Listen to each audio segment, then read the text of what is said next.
98லேருந்து 2008க்குள்ள பொறந்த மக்காங்களா, உங்களுக்கும் லைஃப் இப்படி தான் இருக்கான்றத ஸ்வைப் பண்ணிட்டு போயிடாதீங்க. கமெண்ட்ஸ்ல மட்டும் சொல்லிட்டு போங்க. ஏன்னா எனக்கு டவுட்டா இருக்குது. எனக்கு மட்டும் தான் இப்படிலாம் ஃபீல் ஆகுதான்னு.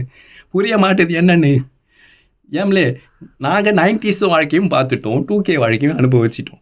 90ஸ் மாரியும் வாழ முடியல, 2கே மாரியும் வாழ முடியல. எங்களுக்கு ஜாலியா இருக்கணும்னு தோணுது. குடும்பத்தை ரன் பண்ணணும்னு தோணுது. எங்களுக்கு கல்யாணம் ஆகணும்னு ஃபீல் பண்ணல.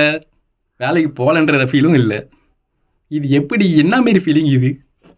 எனக்கு போய் சோறும் போட்டுக்கிறேன். தட்டை கொண்டு போய் டிவிக்கு முன்னாடியே வச்சுக்கிறேன். முன்னாடி பார்த்த அளவுக்கு கார்ட்டூனை பார்க்காட்டி இப்பயும் கார்ட்டூனை பார்த்துட்டு தான் இருக்கேன்.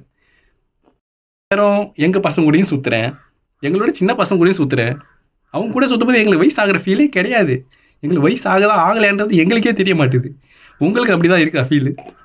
என்ன ஒரு ட்விஸ்ட்டுனா, இந்த 12th முடிச்சுட்டு இந்த சம்மர் சீசனில் சும்மா வேலைக்கு போவோம் பார்த்தீங்களா, அந்த மாரி தான் ஸ்டார்டிங்கில் வேலைக்கு போனேன். அதே ஃபீல் தான் இப்போ வரைக்கும் வேலைக்கு போகிறதுல இருந்துகிட்டு இருக்குது. 1 மாதம் 2 மாதம் வேலை செய்கிறேன், சம்பளத்தை வாங்கிட்டு வந்து ஜாலியாக செலவு பண்ணணும்னு நினைக்கிறேன் தவிர சேர்த்து வைக்கணும், நெக்ஸ்ட் ஃபியூச்சருக்கு சேவ் பண்ணுன்றது எண்ணமே வர மாட்டுது. எப்படி தான் இதெல்லாம் நான் தாங்கிட்டு போகிறது, எப்படி ரன் பண்ணுறது லைஃப்பை?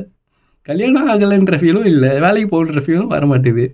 உங்களுக்கு இப்படிலாம் இருக்குதா என்னன்னு தெரியல.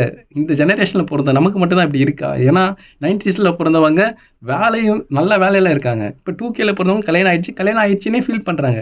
இப்போ நமக்கு அந்த ஃபீலிங் இல்லை. ஒரு சில டைமில் ஃபீலிங் வருது. ஆனால் அந்த ஃபீலிங் நிரந்தரமாக இருக்க மாட்டேது. அதை முன்னேறி போகணுன்ற எண்ணமும் வரமாட்டுது. உங்களுக்கு இருந்தால் கீழே கமெண்ட் பண்ணுங்கள். தேங்க்யூ.